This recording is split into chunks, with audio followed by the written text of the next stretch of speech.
am so excited today to have as my special guest Detective Sgt Drew Christian of the Boone County Sheriff's Department. And he is a really specialized officer in that he is a digital forensic examiner and he specializes in electronic storage detection.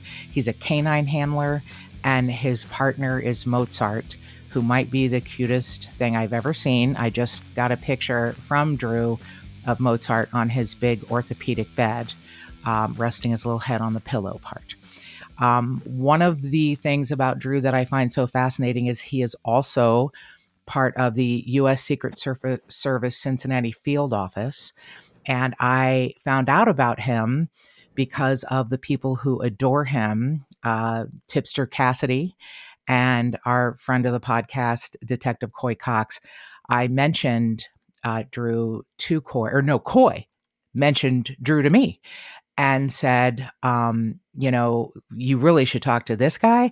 There are only 4 of these programs in the country, I think, and he has one of them. And he, by the way, I'm sure you know this, but he is a big fan of yours, Drew.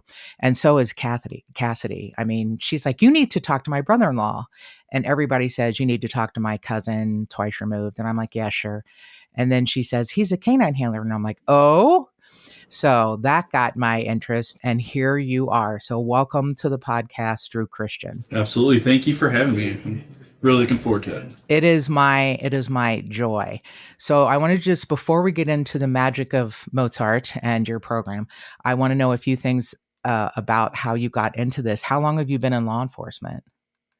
So I got hired right at 21 years old by the Boone County Jail. So I'm 34. I've been in law enforcement 13 years now. A year at the jail, and then 12 here at the sheriff's office. So do most officers start in corrections? So you look at a lot of other states, and their jails are actually maintained by the sheriff's department. It's like Hamilton County right across the river. Right. But in Kentucky, we're a commonwealth, and right. Our Constitution says that we have to have an elected jailer. So we have an elected jailer that maintains the jail, and we have our elected sheriff, which is who I work for. I was lucky enough to start out at the jail, but not everybody does it here in Kentucky. Okay. And I am a huge fan of your elected sheriff, Michael Helmig, who is a stellar human being. And I feel like things start at the top, and I feel like the amazing person he is trickles down to his staff. And I think that trickles down to you too. So yeah, he is. He's awesome. He's the best thing that's ever happened to me and my family. So it's great. Well, just so you know, you're not alone. I have heard that from other deputies. So you are a fellow Northern Kentucky University grad. Go Norsemen. Right. I'm not a sports fan at all. It didn't have a huge sports department when I was there back in the 1800s. But what they did have was that amazing cafe. And do you know if they still have the Norseman sandwich? I don't remember that. So when I started at NKU, they had just built an entire new student union with a bunch of new restaurants in it, and they kind of closed the old cafe that was downstairs. Yep. So yeah, it was.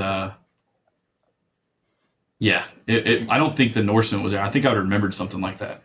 Oh my gosh. Okay, it was like old-fashioned steakums on a hoagie bun with grilled onions. I mean, it sounds delicious. I definitely would have eaten it. I had it almost every day for lunch, at least 2 or 3 times a week for lunch for 4.5 years. I can still taste the grease. I'm happy that NKU now offers more choices, because we used to have to go off campus to get food, real food, unless you really just wanted the Norseman every day, which I did. But I'm glad there's things that you can choose from. So I only really know about WNKU. I worked at the radio station there for quite a few years. So you is it a bachelor's degree in criminology? Yes, okay. That's correct. And do you think that prepared you for your career? That's actually a question that we get asked a lot, and that a lot of people interested in this career field ask us as well. I thought, all I want to do is be a cop. Criminal justice is going to be the best thing to benefit me. Was it somewhat beneficial? Yeah, you learned a lot about the history of criminal justice and how how it's developed and certain aspects of it. But like I tell anybody who's interested now, you're going to want to get your major, your area concentration in something else. Really? And yeah, I think I just don't think it's as beneficial as they make it out to be. Because I look at, now that I've been in it for a while, I look at it as, what if I got hurt, or what if this didn't work out? What am Oh, I going to do when I retire? What am I going to fall back on? wow. Because we were very lucky to have a good retirement and pension that we can retire fairly young, Right. and not everybody comes back and does this. And unfortunately, there's people that do get hurt early in their career because this is a dangerous job, or it just doesn't work out, or they can't cut it. So now you're stuck with a criminal justice degree that the only thing you can do is be a cop. Wow. That's fascinating. I'm glad I asked that question because I've taken some criminology and criminal justice classes, and I recently spent 2024 in a program where I got a certification in crime and intelligence analysis because I'm a civilian and I've never wanted to be a cop. I never Yeah, wanted to do that. I am grateful to what people in law enforcement do. They're, underpaid, they're overworked, and they're, civil servants. And, sometimes I think we don't deserve you, but I sure am glad we have you. But if I could do something to support law enforcement, I would do that. And I had a few detectives tell me, look, the podcast sort of makes you a criminal analyst. I'm like, well, that's bullshit. No. And they're like, you do more research and help us, then And I was like, oh, okay. So, looking for a career late in life after, working in radio and doing some other things, I thought, what can I do to work behind the scenes? So I get this certification. And thank goodness it was only a year, not 4 years. And one of the things is we got to tour a new LA County Sheriff's Office that happened to be put up in my town in Santa Clarita. It was like an $8 million facility, and it was supposed to be the last sheriff's office, the new sheriff's office that would be built for at least 10 years, just for budgetary reasons. And we got about a 2 hour tour with the amazing captain, who, by the way, is a graduate of the University of Cincinnati Criminal Justice Department. Isn't that weird? that is He has a master's in small world. criminal. Pardon? It's like a small world. You It never is know a what you're small going to find. world. His name is Jason Diaz, and he's amazing. And he gave us a 2 hour tour, and he said things are going to be tougher because the department is now requiring anyone who works here have a bachelor's degree. He said that's going to cut out a lot of people who come straight out of the military and could always get jobs here. People that could start, like you started at 21, so you must have gotten out of college pretty quickly if you were just snapped up that fast. Because I was 22 when I got out of college, but it also depends, I guess, when your birthday is, or maybe you're one of those smarties. Did you like get out No, of I high school? actually, so yeah, I got hired at the jail, and I continued to work at the jail and go to college. And Okay, then I got hired at the sheriff's office. Um, okay. and luckily, I had some amazing coordinators at NKU. I was able to finish college while I was at the police academy. So I would do the police academy work all day, and I would do my class at night. So I graduated halfway through the police academy. Oh my gosh, I love that. That shows, dedication and what you wanted to do. And it is smart. I never thought about getting a degree in something else because I'm with you. I've learned a lot about the history of law enforcement and fascinated by it. I love those little pieces of information, but I'm not, boots on the ground like you are. And that's why I asked the question because Captain Diaz mentioned, there are people who have experience in another life skill that lends itself to being in law enforcement and they don't need to spend 4 years sitting in a seat taking classes. So that, and it's not like we're, shit talking law enforcement or criminology programs, but it really does, you know, I think it does matter. You learn as you go, you learn as you do. Life is weird. People are weird. You pick up more information probably on the job than, sitting in a chair. But I'm glad Right. you have your degree. Maybe that makes you get, promoted faster. But so I want to know how you got into being the canine handler, did that come first? Is it like the chicken and the egg, or have you always been a dog guy? Because you love dogs. I can feel it, hear it, see it in interviews with you and everything else. You're a dog guy. I am very much a dog guy. I love dogs. I've always had dogs growing up. And when I started in law enforcement, my ultimate goal was, I want to be a canine handler. I want to have that partner that rides with me every day. I want to take him or her out and catch the bad guys. And there were certain things I did in my career that it set me up for the good.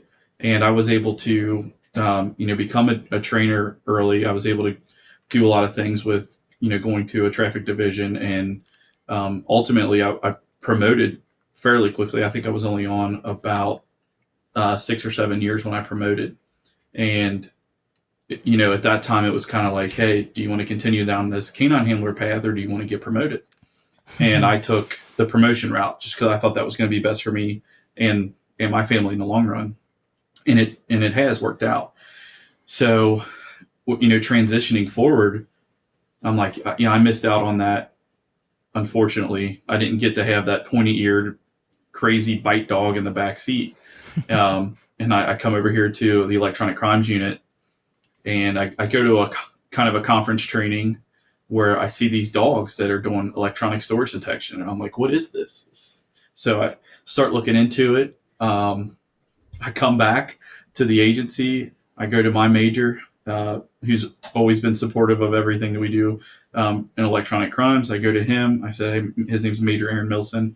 And I said, hey, I heard about this electronic storage detection canine and this program. I laid it all out. And he's like, I like it. Let's take it up the chain.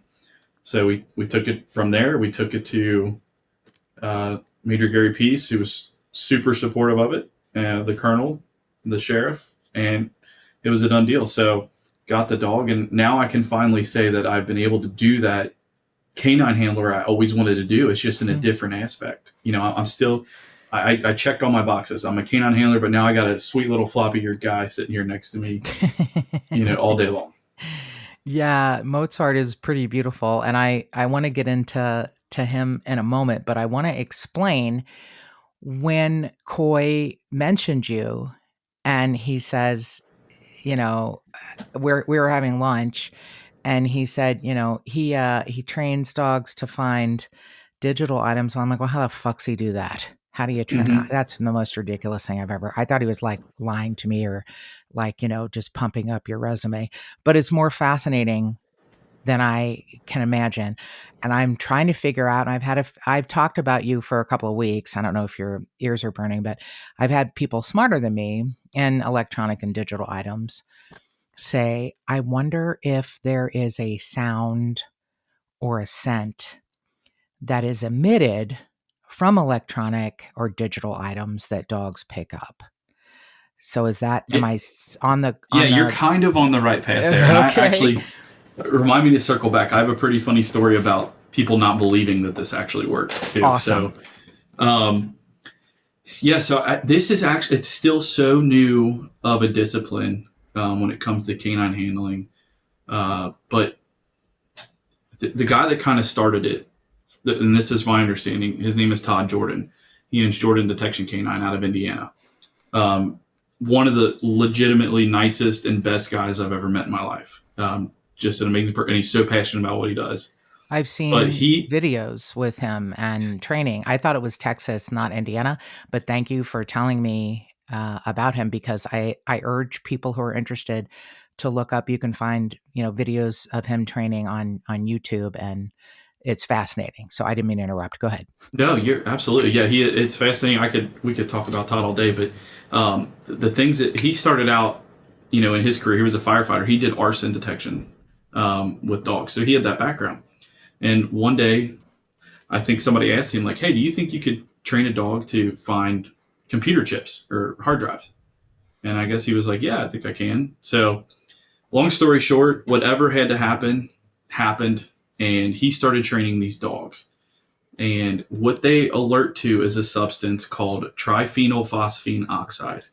Wow. Say it 3 times fast, No, and I can't. or spell it, either one. But yeah, it's called TPPO for short. And Okay. so he got the first dog trained up on this. Canine Bear was his name, and it started working it. And sure enough, it's kind of a cool story. Is Canine Bear is what helped capture the Subway pitchman Jared Fogle. That's what, Wow. yeah, what brought him down. And I want to say he was part of that U.S. gymnastics coach Marvin Sharp's Mm-hmm. capture as well. So Wow. Canine Bear worked for Todd, and I think he went to a police agency after that. So yeah, Todd got this started, and now he is the number one trainer of ESD canines in the nation. I think there's only maybe 3 or 4 different places that actually do train on this. Um, Right. but but Todd has, And you're one. yeah, Todd has he's got now worldwide. I think there's about 180 dogs that he's Oh gotten out my there gosh. worldwide. Okay, Um, so ESD, does that stand for like electronic something detection? Electronic storage detection. So Storage detection, thank you. Yep, what Mozart can find, and including but not limited to, is things that we look for as like micro SD cards, SIM cards, thumb drives, hard drives, cell phones, computers, tablets. Now we're getting pretty good at. We find some GPS trackers on vehicles or air tags. Wow. Um, yeah, Smartwatches. Yeah, yep, smartwatches, crypto cards, stuff like that. I saw the list of things and I saw in the video a dog in one of the videos. I've seen a couple, but the one uh a dog is sniffing around an SUV and I guess they're finding like a GPS tracker. Yeah, I think it was. I want to say I was at that training. There was actually way up under the vehicle in a airtight magnetic box was an air tag, Wow. and the dog was able to get in there and find it. And these dogs are remarkable. We find hidden electronics in water, which is the craziest thing to me the first time I heard it. Yeah. You're giving me more faith and things, and I'll explain that in a minute. But I want to make sure you remember the story about somebody not believing.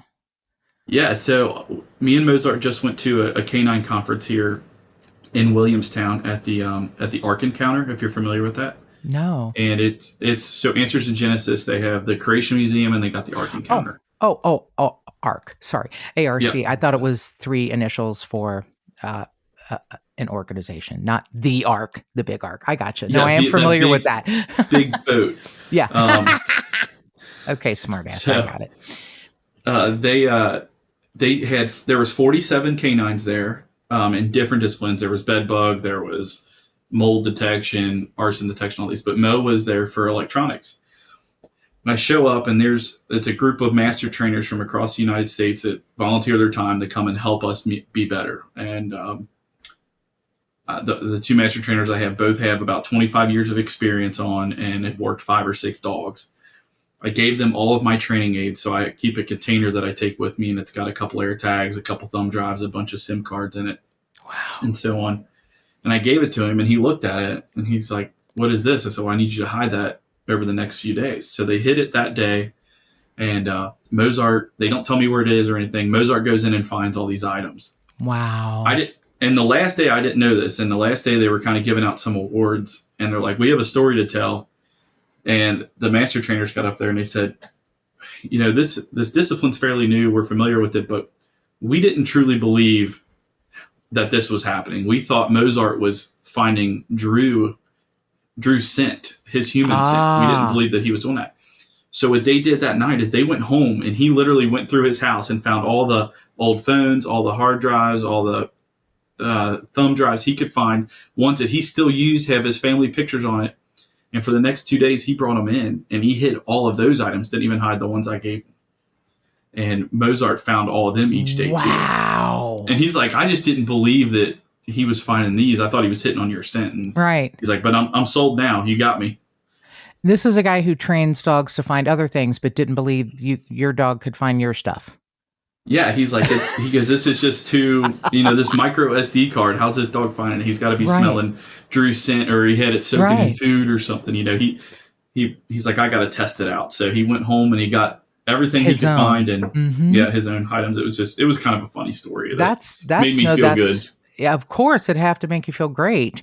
And that's the kind of like scientific thing that needs to be done to prove stuff like this, because I'm gonna be honest with you, I'm a dog lover. I grew up on Mills Road in Taylor Mill, and my grandfather, we had about an acre of land, and my grandfather had he raised hunting beagles, and always had dogs around me, grew up with dogs. And I have a Belgian Malinois now that's a pain in the ass. The listeners know. And I love when listeners send me emails and go, please say hi to Siren. And then they'll say something to me, but they talk to her first. So her name is Siren Marie Bitchface Morgan Humphreys. And I've given her the other names, but I love it. yeah, she was named Siren. I got her from an agency called Pause for Life, a rescue agency that began in Vacaville Prison in Northern California, where the most hardened criminals, serial killers are held. And a inmate who, it was a ridiculous time that he spent, but anyway, he used his time beautifully and started the program. And he trained prisoners to train dogs. So they named her Siren because she's a loudmouth bitch. Not that she, lures sailors into the rocks. No, she, with her sweet siren song, no, she howls like a siren. And it's a perfect name for her. She is such a siren. And if we had not adopted her, 2 weeks later, she was going to become a scent dog. And I know certain dogs are, maybe every dog could be trained to be a scent dog, but for some reason, they intimated to me she was really good at being a scent dog. And I get that now just on walks with her. I always say, what the fuck are you looking for, El Chapo? Like she's, Mhm. every blade of grass she will sniff some days, and some days she doesn't. And I don't know what she's on the trail for, but I think she could have easily been a pretty phenomenal scent dog, but unfortunately, she has to live with me. So I've noticed Belgian Malinois are sort of replacing or working alongside German Shepherds. It always used to be the German Shepherd was a law enforcement canine. And Belgians, I guess, are smaller, maybe more wiry, maybe easier to train, and, are bizarrely athletic, can jump over, I don't know, tall buildings in a single bound kind of thing. And Mozart is like a yellow lab. Is that correct? Yeah, he's a yellow lab, English yellow lab. Okay. So are certain dogs more susceptible to do this job easier or better, or is any dog trainable?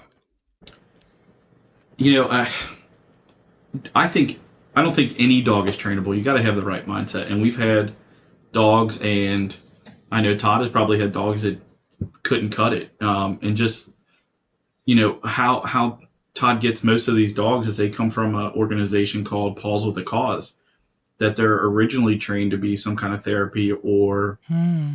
um, helper dog of some kind. Mm-hmm. And like for Mozart, for example, he made it through a couple stages of this training.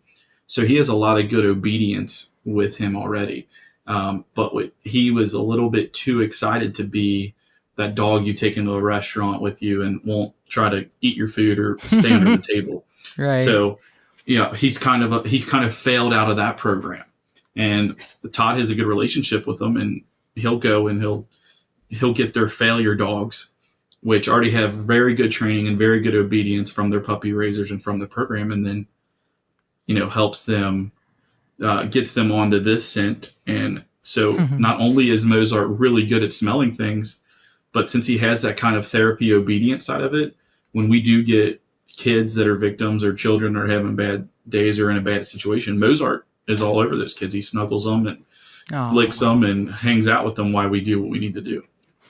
Well, in the video from the training with Todd, that you're one of the people spotlighted, I was like, I fell madly in love with you when you said, "Well, you have these little angel dogs that are," and I was like, "Oh my god!" I mean, I love the way you talk about your partner, and most probably people in law enforcement don't call their partners angels, but that's I knew you were a dog guy, but beyond a dog guy, not just a dog guy that is good at training them or doing the job, they mean something to you, all of them, and that they do, such a great job. So, how do you train a dog to sniff out TPPO? That is above me. That is a so when I got selected, we're very lucky that we were able to get a grant through an organization called OUR Rescue. They used to be called Operation Underground Railroad. Oh, wow. They had that movie, The Sound of Freedom, a Yeah. couple years ago, and they completely paid for all of my training and for Mozart. And the way it works is, Todd gets this dog, trains the dog. So when you show up, Todd just had to train me at this point. The Hmm. dog was basically on autopilot. He trained me to work the dog. So everything that happened before then and all that, I don't know how you imprint a dog. I'm sure there's different ways. I don't know the right way. I don't know if there is a wrong way. But I know how to work Mo from the training I was given. And Mozart now, I'll just tell him, go over there and look for it. And he's like, okay, I got it. Because he's a food reward dog. Right. So he only eats when he's training. He doesn't eat out of a bowl like a normal dog. Ah. So even at nighttime, my kids will hide cell phones through the house, and Mozart will have to find those items, and then so he can eat. So he's always hungry and he's always ready to work, and that's why he works the best. Wow. That's fascinating. I knew when you have a canine dog, you train them every day. I didn't realize it was also a food reward program too. Yeah, that's fascinating. Um, I know it's an everyday job. It's not Monday through Friday, 9 to 5. Right. You're working with them. It's a lot of work. It's a big commitment, and obviously you do an amazing job. So how they are trained to sniff out TPPO, or triphenyl oxide phosphate. That's good enough. Yeah. Yeah. Yeah. Triphenyl phosphine oxide. Okay. I was close. It's sort of not really. I had some of the same consonants and vowels. That's about it. Yeah. It took me a Um, year to figure it out. okay. Good. I feel a little better because I was trying to write it down really fast when you said it. Um, how they're trained to do that, you said, is above your pay grade. I get that. Um, I do have a question for you because, like the trainers in Williamstown who did not believe Mozart could do what he does, I look. I love dogs like the next person who loves dogs. However, I have had doubts about human remains detection dogs, and I wasn't a doubter when Coy Cox said, "Oh, and they can, he trains dogs to sniff out electronic items." I'm like, "Yeah, sure he does." I mean, I thought, well, okay, I'm going to listen to see how this happens because I do not understand, and I have a bias against electronic devices, as Yeah. most of the listeners know, as they think I'm from Alpha Draconia and I am an alien and I blow up shit. But hey, I don't have to sniff it out. If there are dogs that are trained and handlers like you that are trained, then that's a great program.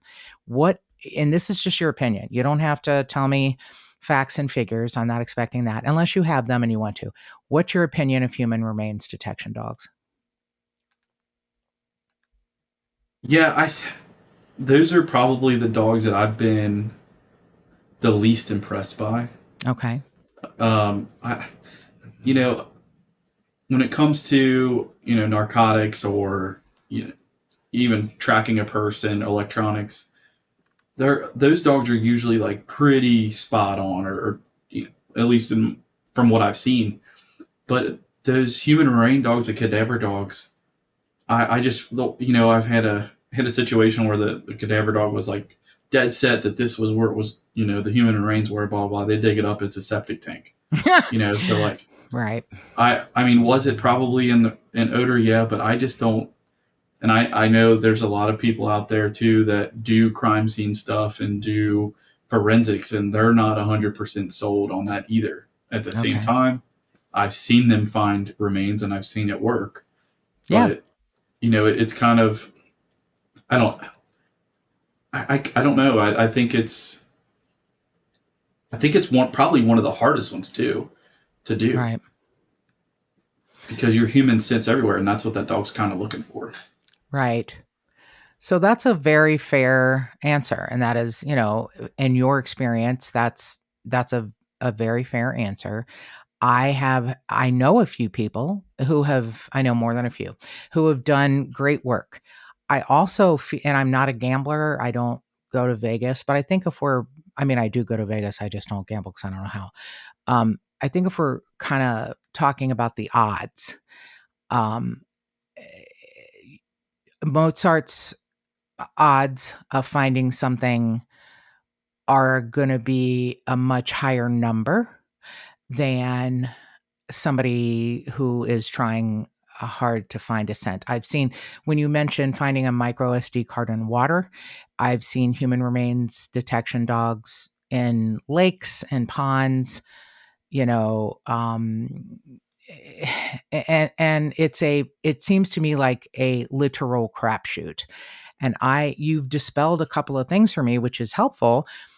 Like I did not understand how, Mozart would work and live, and you are training him, even your family's involved training him every day.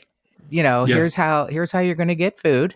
We're going to find shit, and we're going to hide it, you're going to find it, and you're going to get fed. I noticed that in the video with Todd. It looks like he's training, and he has a pretty big treat belt hanging around his Yeah. waist, and a dog is finding something in a couch and a chair, and he is heaping praise on the dog, which I thought that it must be a combination of praise and food, but it's mostly food driven, I'm sure. But when I heard, it's like, look, training a dog is you're training every day. Even if you're not working, you're training every day. And I'm like, yeah, sure you are. Yeah. You're driving around getting donuts or something. Nope, you're training every day, or he is hungry. Yeah, that's pretty fascinating. Like, does anyone ever slip and give him a treat and you yell at them? Oh yeah, I've busted plenty of people. I have a 2-year-old daughter, and he knows where to sit at the kitchen table. I'll tell you that. He's really good about that. But yeah, even at work, he's a beggar because He's got the sweetest face. there's two things that he want, and I think I can speak for the rest of the Jordan dogs like this. There's two things that they want. They want food, which is number one, but they want to make their owner happy. They want to Right. make you happy. And when the thing that we always say is it travels down the leash, and that leash is an umbilical cord. If you're Oh, having a bad day, it travels down that leash when you're working that dog and they have a bad day. If you're not praising him or her, that dog isn't going to work as good as if you're excitement. So when I first got Mo, I had to find my inner little girl voice to be like oh, super happy and excited when he did something, and that's what he looked for, and that made him work better and work harder. And he got the food on top of it. If you're just like, yeah, good job, you did okay, he's right. going to be like, well, I don't really think I'm making you very happy, sir. So yeah, Oh, that's what these dogs want. They want to make you happy and they want to eat, and that's well, their two drives. I I get that. And what you're helping me understand and dispel is that I always thought human remains detection dogs wanted exactly what you're saying. They want to please their trainer, and they want food. And they'd Mhm. be like, "Oh, look, here it is." Paw at the ground. "Good boy, here's food." And you're making me happy. And then, like you say, you dig it up and it's a septic tank. So it's a fine line between a trained dog pleasing their owner and getting a treat or fed, and actually proving the work. Like proving, like, do you have any sort of a scientific number, like Mozart finds things 90% of the time? Mozart, when we do a search warrant at a house, Mozart finds something 100% of the time. He is always finding something. And it's not always that one device that has the 4,000 images of CSAM on it. He found this broken cell phone from 2015 that was in the kid's drawer. But I've had Mozart a little over a year now, and just looking back at search warrants we did previously, it really worries me and makes me wonder what I left behind or what we left Oh, behind when we were searching a house. Because, just I assisted on an investigation all the way up in Ohio because, like you said before, we're assigned to the Secret Service task force out of Cincinnati. mm-hmm.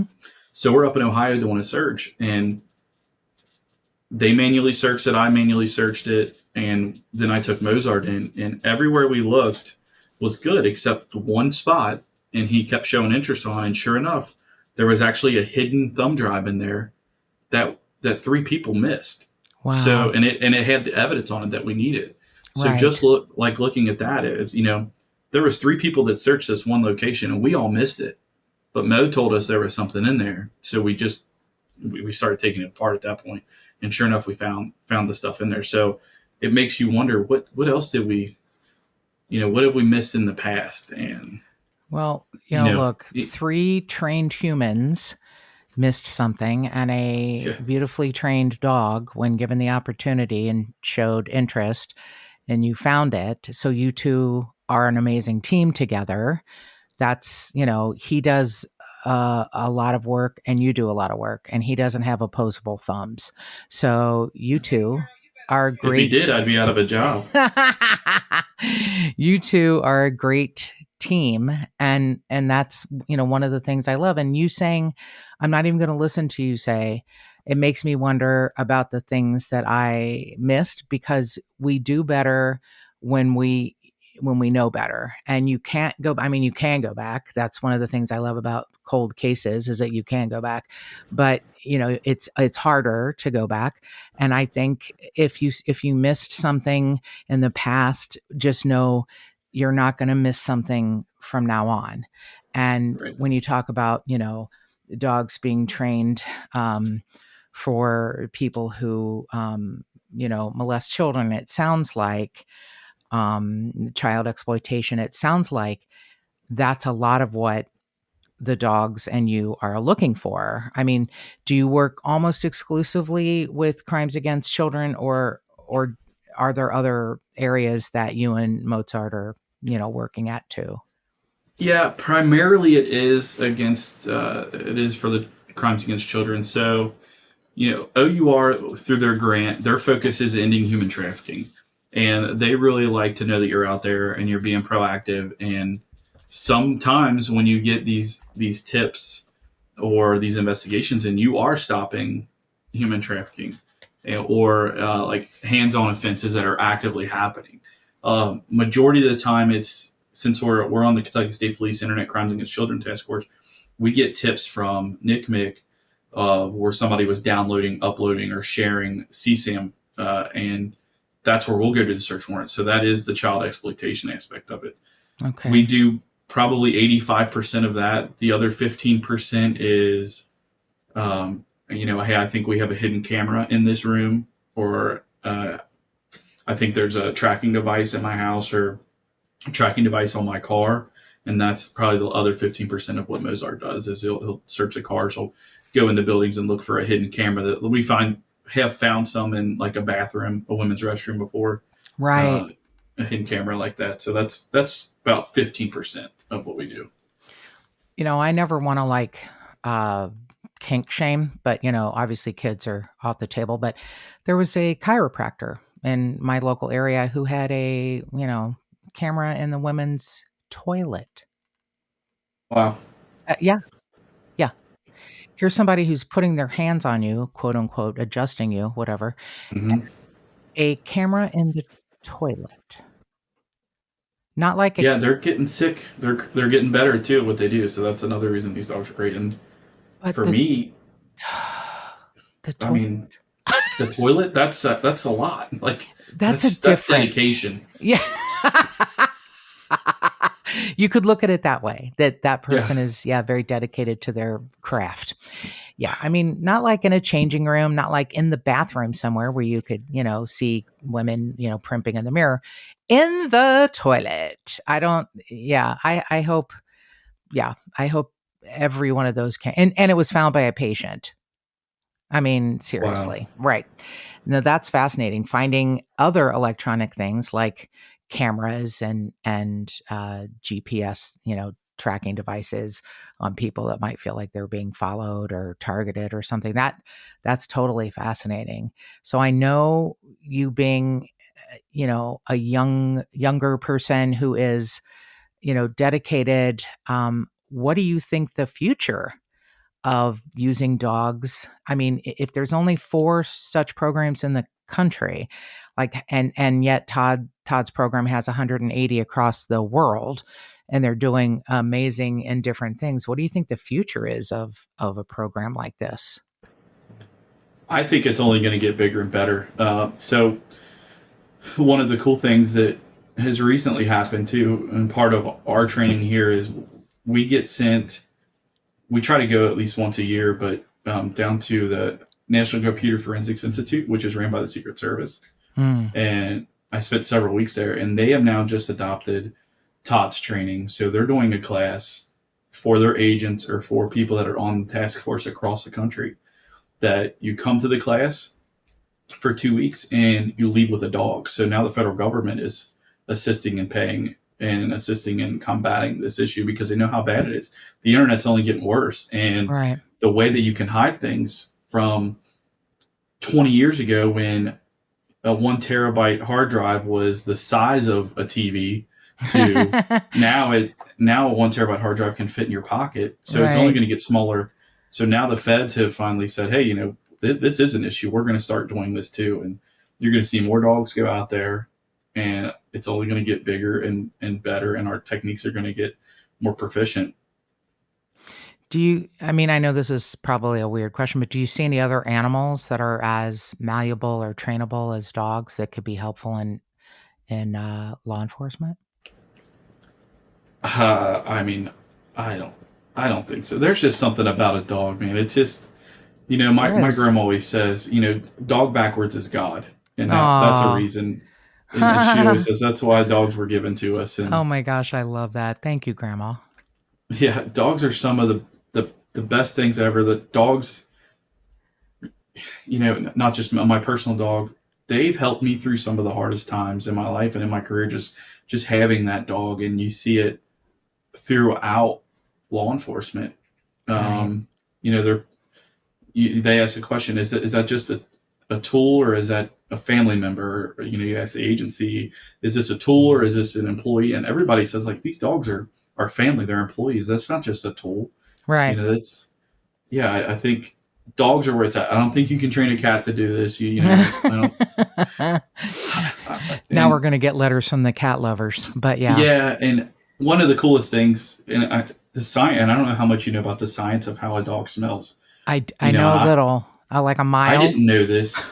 Well, no. Well, here's one of the coolest things I learned through this training is when you're breathing through your nose as a human being, you're breathing whatever's there, right? You're Hmm. breathing oxygen and smell and all this, and it's all combined at one time. Well, dogs' nostrils can actually work independent of each other. No, I didn't So know he that. can, yeah. So Mo can breathe, his oxygen in the right nostril and his left nostril. He can breathe in the chicken nuggets. You know what I mean? And then Wow. every once when I'm working him, I learned that too because he'll blow out of his nose. So what he's doing is he's clearing that oxygen so he can get a Oh, full thing of scent. And wow. that's when I know he's getting into odor. So it's so cool that not only do they have better noses and bigger noses and a gazillion more sensors, but they can independently use their nose and make it work. It's remarkable. So that's why dogs are so good at this. That is a beautiful piece of information I did not know. I had a dog trainer tell me, they can smell for like a mile. And I'm like, all right. But that's fascinating hearing that, I would love to believe my dog can do that, but can you explain to me why she's such a butthole? You know, I don't know if we want to go down that road. No, I guarantee you that dog. Malinois are amazing dogs. They are. They're psychotic, but they're They amazing are. dogs. They are psychotic and they are amazing dogs. Sometimes I think she's, kind of human. I had a very brilliant German Shepherd named Belladonna before I had Siren.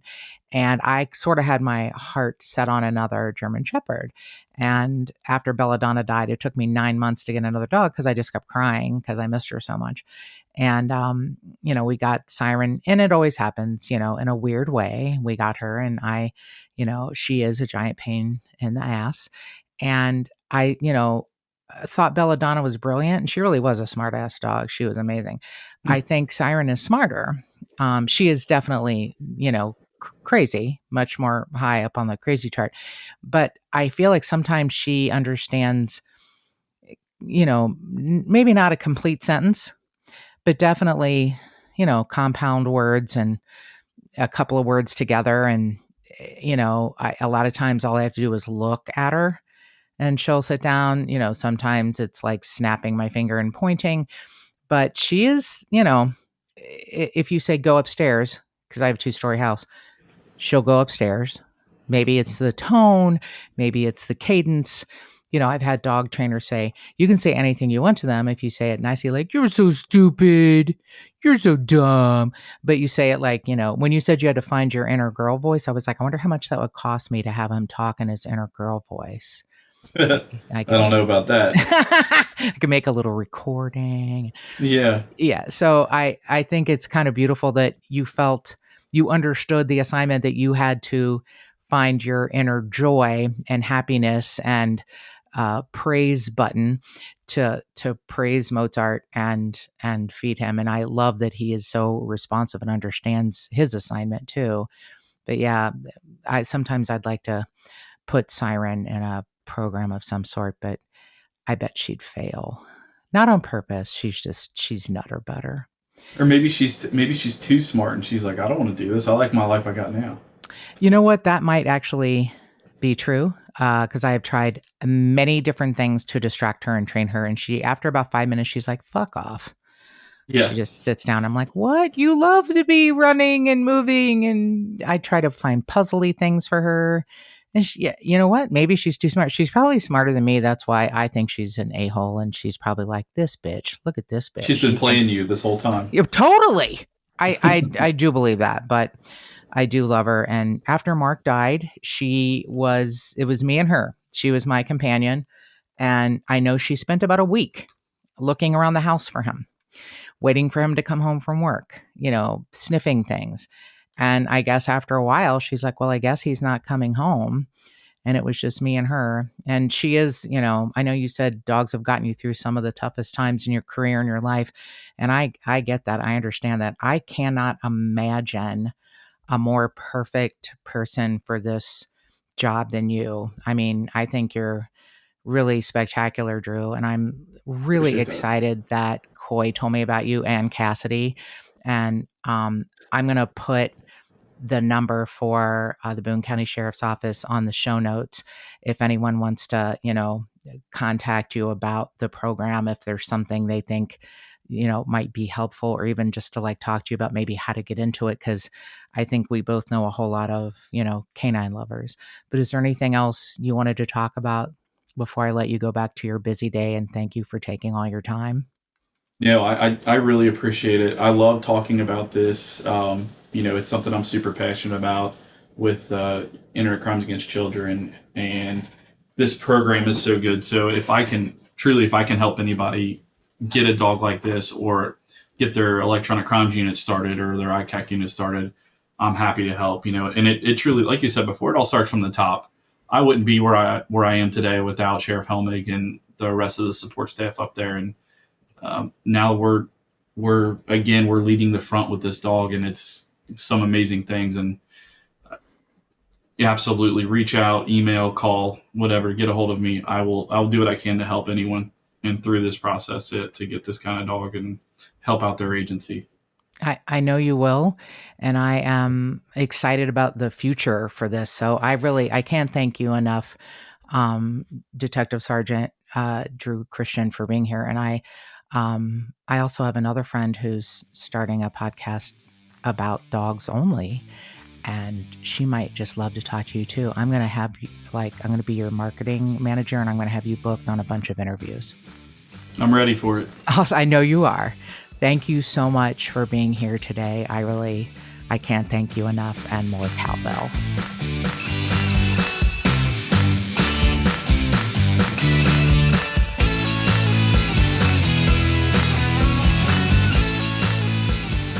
If you would like to support this podcast and get early access and other cool murderous swag, go to patreon.com/justthetipsters.